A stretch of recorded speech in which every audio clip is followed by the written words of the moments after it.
Hello there. Today, by Patreon request, we are going to be talking a little bit about magic. Now, I'm not going to be going into too much depth because there are things you're not supposed to talk about. But I think I can talk about some of the general concepts without ticking anybody off. So, to begin with, I want to define what I mean by magic. What I call magic is the application of the placebo effect. For example, let's say you're feeling ill. Your doctor comes along, or let's say your priest comes along. He says a prayer for you. Now, I don't believe there's anybody up there listening to the prayers. The person laying in the bed, he hears the prayer.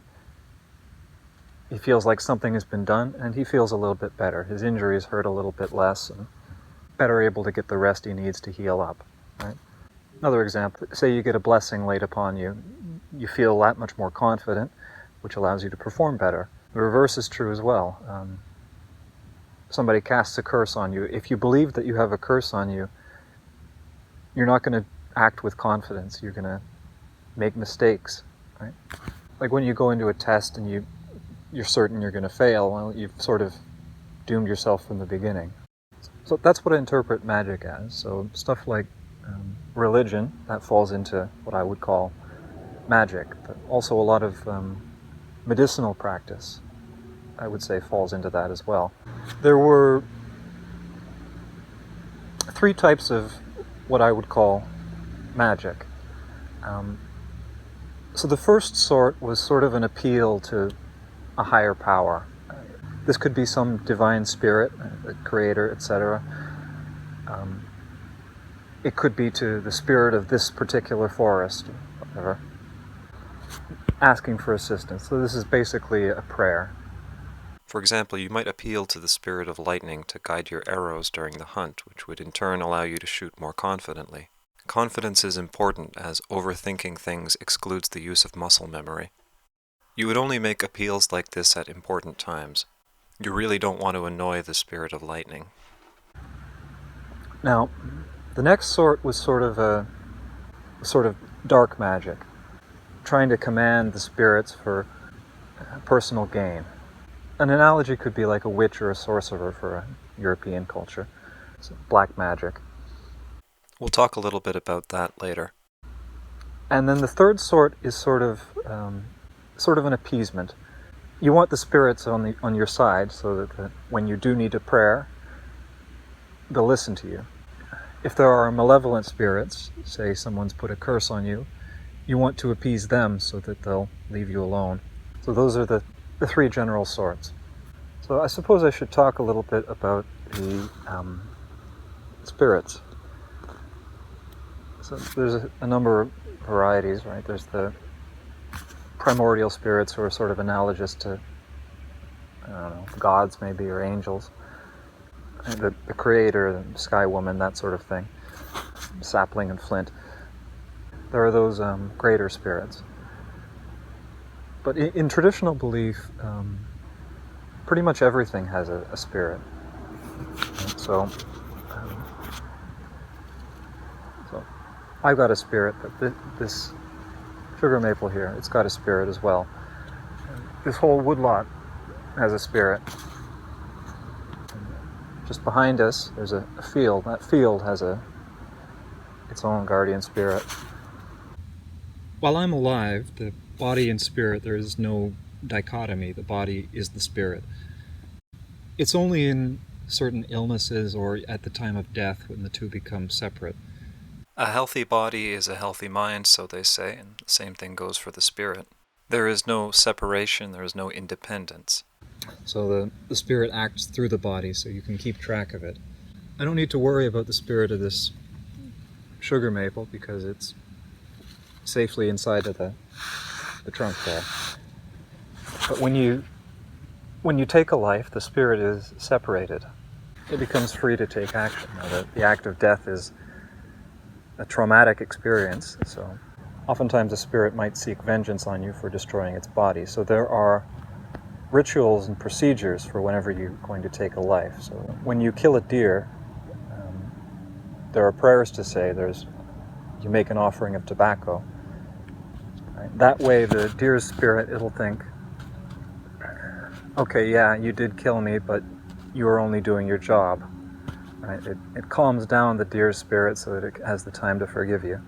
Right? Now, the same thing goes for when you're felling a tree. There are rituals and manners to perform because you don't want that tree's spirit angry at you. This all sort of varies depending on the animal. So I just smushed a mosquito here. I don't need to worry about the spirit of that mosquito because it's so small and so weak. There's not a lot of life force in a mosquito and not a lot of intelligence. If its spirit is angry at me, I don't need to worry. It can't hurt me. Right? The same thing as the blade of grass that you crush as you walk. But a mature maple tree like this, that's a lot of life force there. So it might decide to take vengeance upon me. Now, trees can do this in a number of ways, but the most obvious one is falling, right? And one time I was chopping a pine tree, and brittle branches up there. The vibrations from the axe vibrated the trunk, caused one of the branches way the heck up top to shatter. The branch came down and beamed me right on the shoulder. And, I was lucky it wasn't too big. It was just a little branch, but back in the day you might attribute that to poor manners towards the tree. The tree is taking its vengeance upon you. I've had another time I was out walking in the woods. It's middle of winter and I hear crack, crack, crack, crack, crack. And I look up and this branch is coming right down towards me, and it's a great big branch, 100 pounds of maple. I jump out of the way and the thing goes down whomp right where I was. And that could have been very bad if I hadn't been paying attention. That could have been interpreted as the tree is taking vengeance upon me for not following the rules. Now, with something like a tree, it's sort of limited though in terms of mobility. So if I don't follow the rules with a tree, I can leave. I can leave the forest and maybe it can't follow me out of there. With something like a deer, that's another animal with a lot of life force to it. Its ghost can follow me wherever I go. So if that deer is angry, I can't escape it. So it might give me bad luck, it might make me ill. Worse still, it might alert its living relatives that I'm coming if I'm out hunting in a couple of months' time. Right? If that ghost is around me, following me wherever I go, I'm not very well going to be able to sneak up on that poor deer's family. So you do what you can to keep the spirits happy when you release them into the world. Another aspect of this is avoidance of wanton slaughter. Taking a life is an affront to life itself. As such, taking a life should only be done sparingly and only with purpose. A deer can forgive you if you kill it to feed and clothe your family.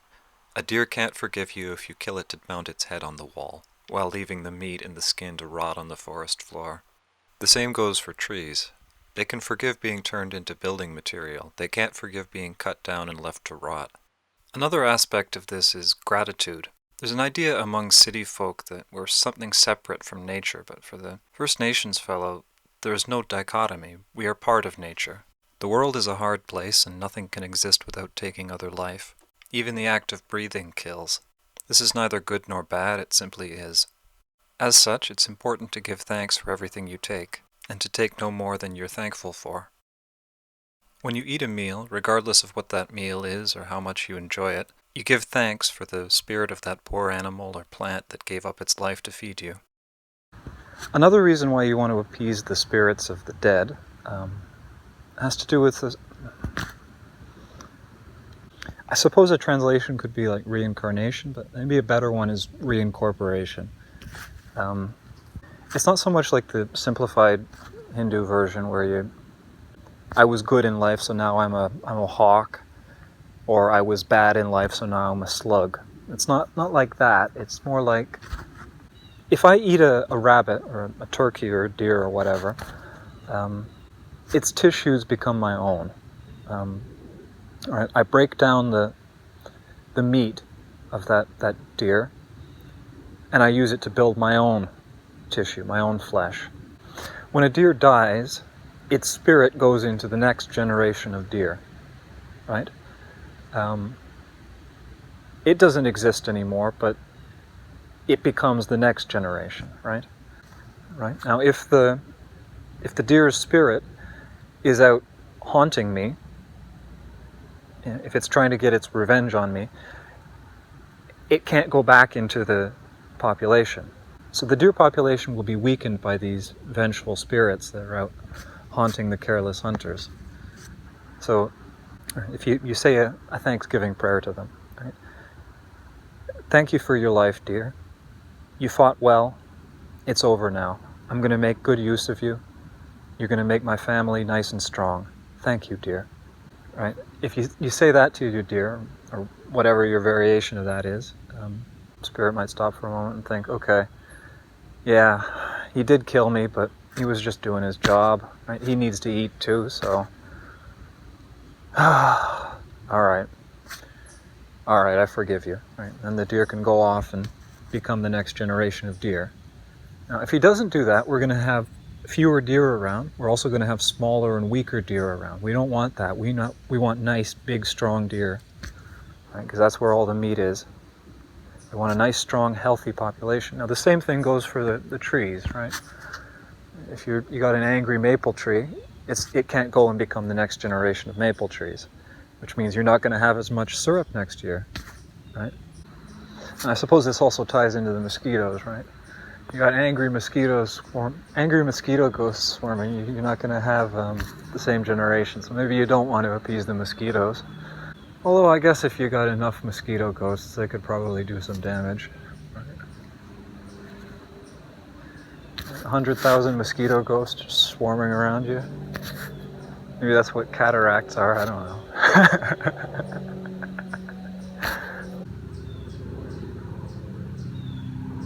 Heck, it's noisy here, isn't it? That's the neighbor with the mower, so I guess I'm gonna stop for now. We'll pick up later. Okay, it's a little bit quieter now, so let's...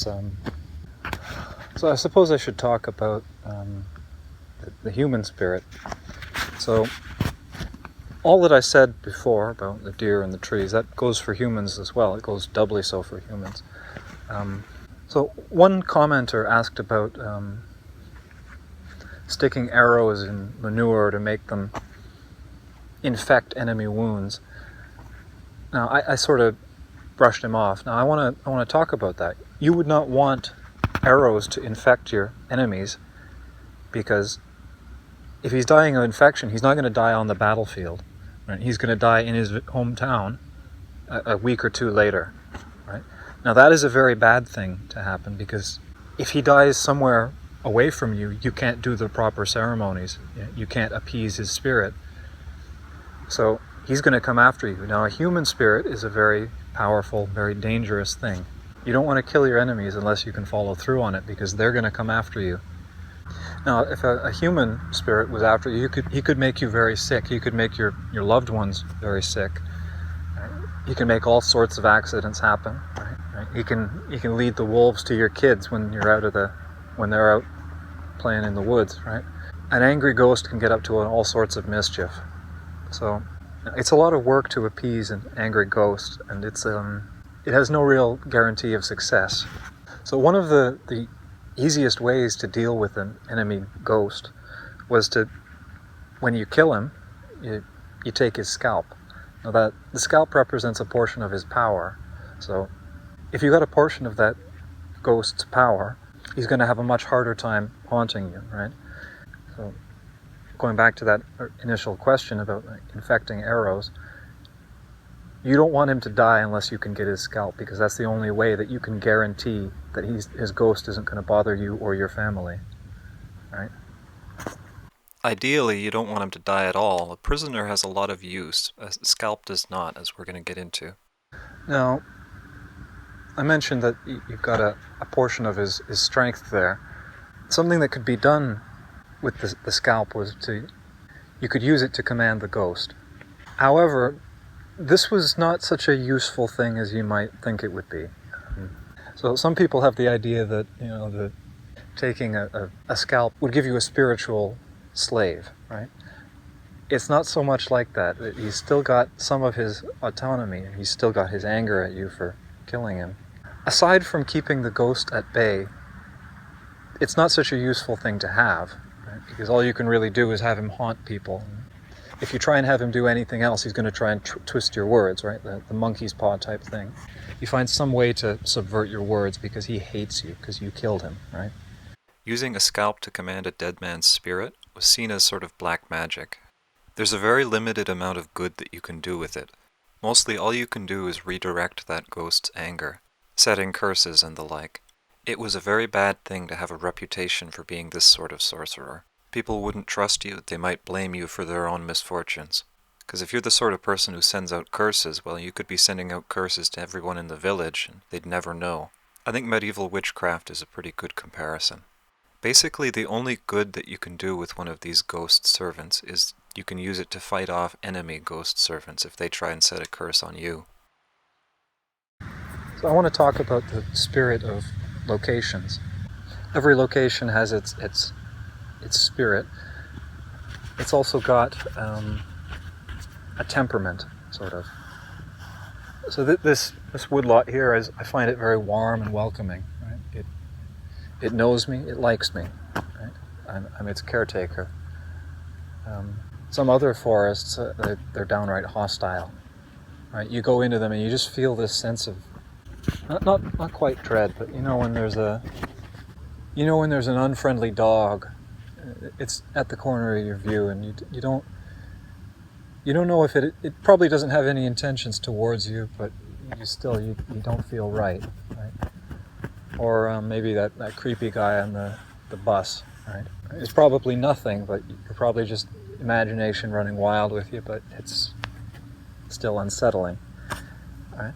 If a location likes you, it might reward you. So if you're on good terms with the forest, it might lead the deer to you when you're out hunting. It might give you edible mushrooms. Now, if you're on bad terms with the forest, it might try and get rid of you. Right? So the previous example I gave with a branch, right? The forest could have decided, who is this guy? What's he doing here? He throws a branch at me to scare me off. Another example is someone gets lost. Right? Some forests are easy to find your way, and other ones, you seem to go around and around in circles. Waterways are a similar sort of thing. Right? If the river likes you, it might give you fish. If the river doesn't like you, it might try and drown you. Right? It might suck you into some undertow and pull you under the bank. So you try and stay on good terms with your locations. Right? If you take a lot from the forest, you go and leave an offering. If you take a lot from the river, you leave an offering. Those past 10 fish, I caught those for me, but this fish, this is for you. One of the things you do when you enter a new area, so when you go out into the woods, you stop, you be quiet, you listen. Right? You get a feeling of the area. Right? Who has noticed me? What do they think about me? Right? If it's an openly hostile area, it's generally better to just move through quickly. I mentioned magic being sort of like a placebo effect. Magic is sort of like a way to influence your luck. Right? You don't cast spells to make fireballs. That's not real. Right? You cast spells to improve your luck. So I leave an offering for the forest, and the idea is that makes the forest like me to provide me with deer or turkeys or whatever. I feel more confident in myself.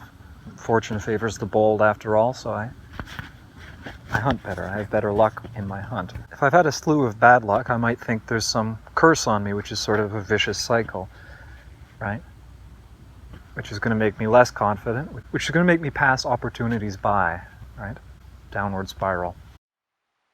This segment was cut for some reasons I'll get into shortly. Let me just quickly summarize what I went over. Misfortune might not necessarily be caused by malevolent spirits. It might not necessarily be caused by the other. It could be caused by the spirit of a dead relative or ancestor. For obvious reasons, if a ghost can't pass on right away, it would want to spend time with its loved ones, see how they're doing. However, if that ghost was angry about something, it might inadvertently cause harm to its loved ones. You know how angry people are. They lash out and hurt the people around them. So some rituals like special feasts might be held to keep the ancestors happy. That's another sort of spirit that I haven't mentioned. The little people. I suppose like an analogy could be like fairies for Europeans, but they're not really like that. Little people who live in the forest, they play tricks on you if you don't follow the rules. I might have them coming after me for this video, what have you. I suffered all sorts of technical difficulties during this segment, so maybe we can interpret that as the little people monkeying with the camera or moving the leaves so the sun shines directly in the lens, or pinching the bird so its squawks mess up my audio. In any case, I'm taking it as an omen, which is why most of this segment was cut. They seem to have been fine with the rest of it, though, so I'll keep that in. So one more thing I want to touch on is sort of, I don't know, I guess the concept of like spirit animals or totemic figures. So the Hollywood idea of it is that you've got the, I don't know, the video game one, you got this ghost dog following you. It's not so much like that. It's more like an invocation of the aspects of that animal, or the whatever the figure should be. Right? So you call upon the virtues of the first wolf or the first otter or whatever. So for example, someone might carve an otter into the back of their war club. Otter was a particularly popular one. Right? In so doing, you invoke the aspect of the first otter. So otters they're clever and they're agile. Those are both good things for a warrior to be. So again, this sort of ties into the placebo effect idea that I've put forward. Placebo effect might be the wrong word here. Maybe the Pygmalion effect would be better, wherein you become what people put into you. By invoking the aspect of the otter, you are promising to be more like the otter. It's something you aspire to, something you will strive to achieve. The same thing for something like a wolf. You'll be fast and you'll be a good hunter. A bear, you'll be strong and tough. It's more like it's not so much like you got a ghost dog following you, but it's more like you promise to be more like the wolf, right, etc. More like the hawk, more like the eagle. I hope that makes sense. Oh, this one mosquito is just bugging me. I promise to be more like the mosquito, tenacious and annoying, and with a total disregard for my own safety. Now, I suppose I should wrap this up. I've been rambling for far too long. This has been a very general and simplified look at some of the spiritual practices, some of the magic. I'd like to apologize to anybody out there if I've broken any of the rules. It's not my intention to offend you or to disrespect the old beliefs. I'm sorry if I've done anything wrong. I'm just trying my best to educate people in the only way that's available to me. I'd also like to apologize for anything that I've gotten wrong. I know this sort of stuff in the abstract. It's not... most of it isn't firsthand for me. Some of it isn't right, and some of it I'm mistranslating. That's all I have to say about that. Thank you for watching, and I hope you found this interesting. Goodbye.